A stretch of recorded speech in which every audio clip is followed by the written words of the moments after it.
The Nigerian Labour Union, their eye don't clear. They have said that enough is enough.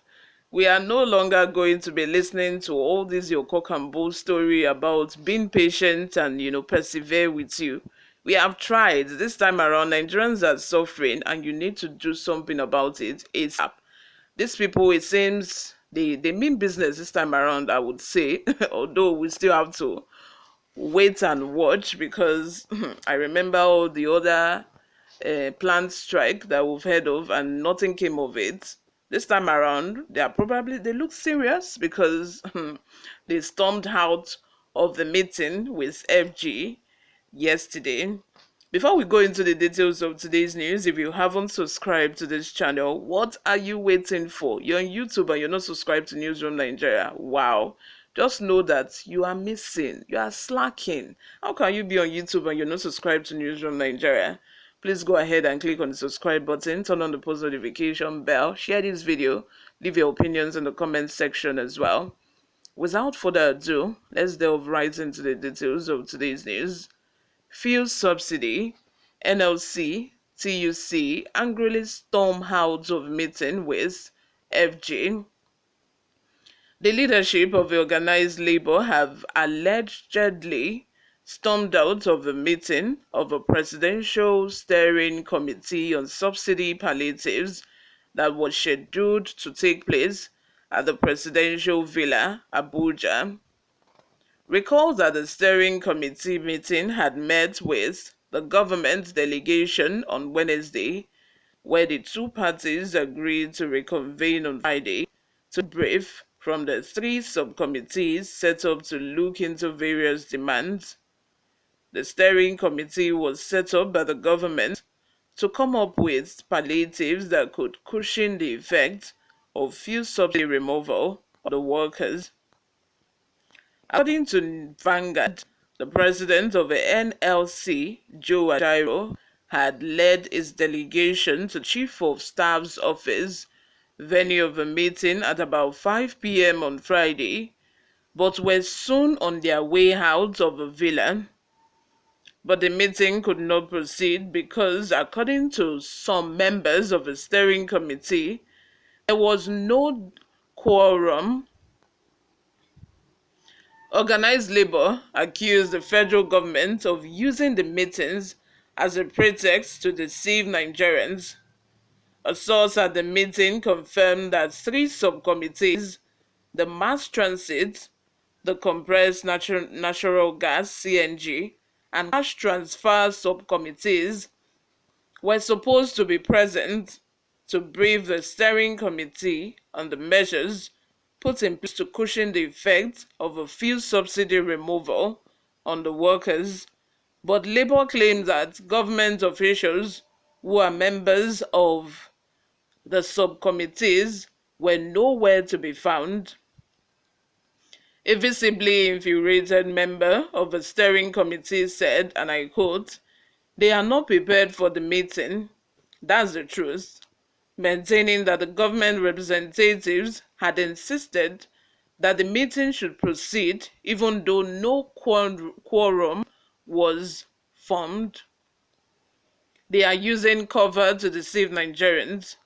There are supposed to be three subcommittees: Mass Transit Subcommittee, the CNG, and the Cash Transfer, to brief us, the steering committee, but government was not prepared for the meeting.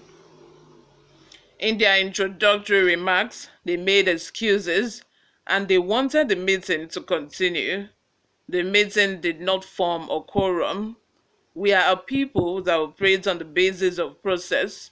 So if there is no quorum in a meeting, what do? You will adjourn for lack of quorum.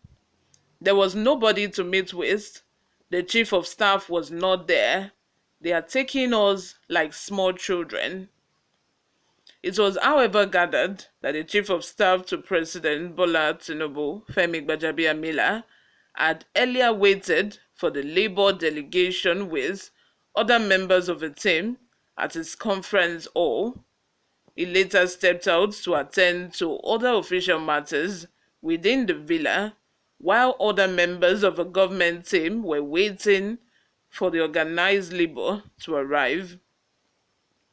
It was gathered that the organized labour delegation from the Nigerian Labour Congress (NLC) and the Trade Union Congress (TUC) was delayed at the State House entrance gate, otherwise known as Mopole Gate, for clearance.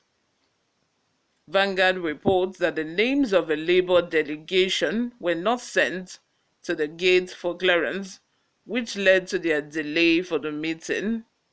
You all, let me have your thoughts in the comment section. What do you all think about all of this? Do you think that this strike is going to take place? Do you think that this strike is going to hold? What do you all think about all of this? I feel that finally it's looking as if this Labour Congress, Labour members, they are developing spine, because for a while now it feels as if we do not even have a Labour committee or a Labour Congress in the country. Because how would you explain that? How would you explain two increases in the price of petrol consequently, back to back, and no strike?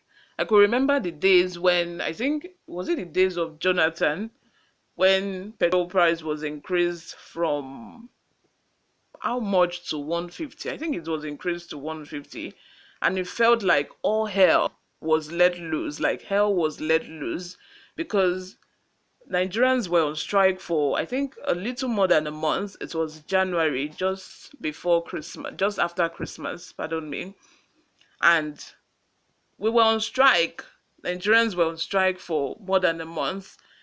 And now that we are talking about increment to 600 and something, 700 and something, we are not seeing any strike happen. And it feels like, what's going on here?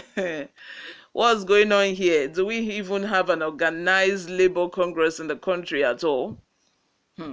Let's not even go to talk about the fact that because Nigerians are now asking for palliative to cushion the effect of subsidy, the Senate as well are now asking for, is it 80 million, how much? 200 million naira, so that they can as well cushion the effect of subsidy on their own part as well. I watched several interviews on the news where these lawmakers cannot even justify the amount of money they're asking for. Oshiomhole was saying that they had no furniture in their offices, that this, that one, if the money is meant to buy furniture, some said the money was meant for new lawmakers. I'm like, oh my gosh. Oh Jesus. These people just want a slice of the pie. They do not want to be the ones passing the bill for palliative for common Nigerians, and they are not getting their own share. I feel that is the situation here. Oh my gosh, Nigeria, my country. I'm handing it over to you guys. Let me have your thoughts in the comment section. What do you all think about all of this? Subscribe, guys, if you haven't. I will see you in my next video. Bye for now.